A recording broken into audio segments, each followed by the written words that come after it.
전 세계 식품 시장의 ESG 트렌드 함께 알아볼까요? 첫 시간이니만큼 ESG 경영이란 무엇인지 살펴봐야 할 텐데요. 지금 전 세계적으로 열풍이 불고 있는 ESG란 환경, 사회, 지배 구조의 약자로 기업이 환경 보호에 앞장서며 사회적 약자에 대한 지원 등 사회 공헌 활동을 하고 법과 윤리를 철저히 준수하는 경영 활동을 말합니다. 이 ESG는 기업의 가치와 경영 전반에 영향을 미치는 다양한 이해관계자의 요구로 인해 그 중요성이 확대되는데요. 그럼 첫 번째로 유럽의 상황은 어떤지 유럽 식품 시장의 ESG 트렌드를 알아볼까요?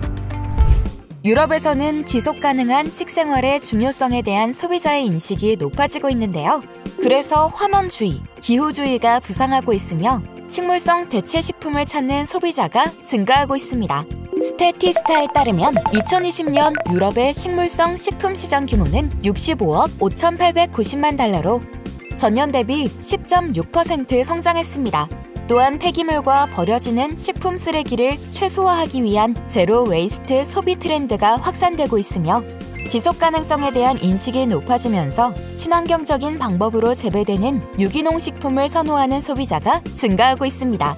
2020년 이후에 유기농 식품 소매 매출액 규모는 448억 유로로 2010년 이후 11년간 연평균 9.5%로 꾸준히 성장하고 있습니다.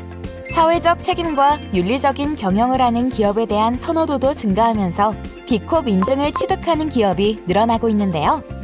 또 친환경적인 포장재를 사용한 식품 소비의 중요성이 부상하며 플라스틱 포장재 대신 친환경 소재를 사용한 식품 포장이 소비자의 이목을 끌고 있습니다. 그렇다면 주요 정책의 동향은 어떤지 알아볼까요? 2021년 7월 유럽연합은 탄소 중립을 위해 책임있는 식품 사업 및 마케팅 실천을 위한 EU 행동 강령을 발표했습니다.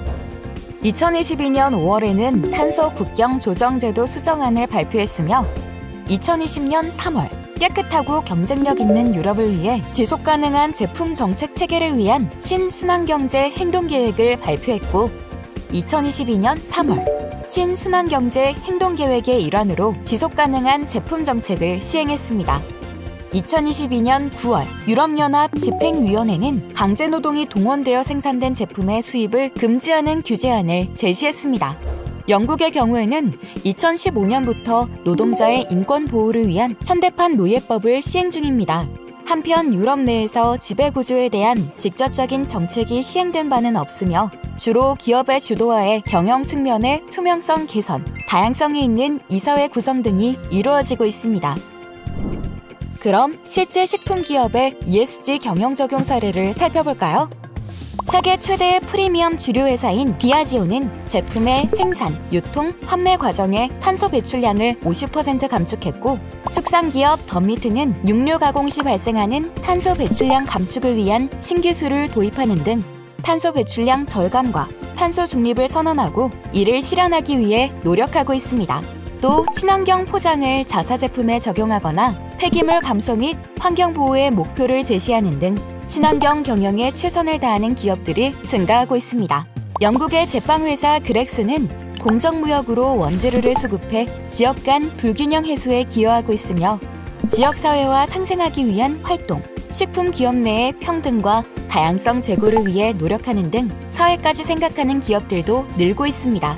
덴마크의 식품 기업인 데니쉬 크라운은 협업 관계에 있는 농부들과 회사의 지분을 분담함으로써 건전한 회사 경영 과정을 확립하고자 하는 등 구성원의 의견을 효율적으로 반영하고 투명한 경영 구조를 만들기 위해 노력하고 있습니다.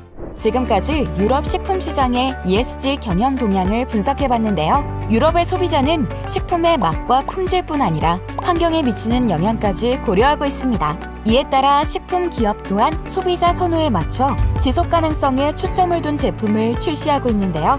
ESG 경영이 강화되는 이때 우리 식품 기업들이 유럽 시장에 진출하려면 기업의 사회적, 윤리적 책임을 다하면서 소비자의 요구를 맞출 수 있는 제품을 출시해야 할 것입니다. 그럼 다음 시간에는 북미의 ESG 사례를 들고 찾아오겠습니다.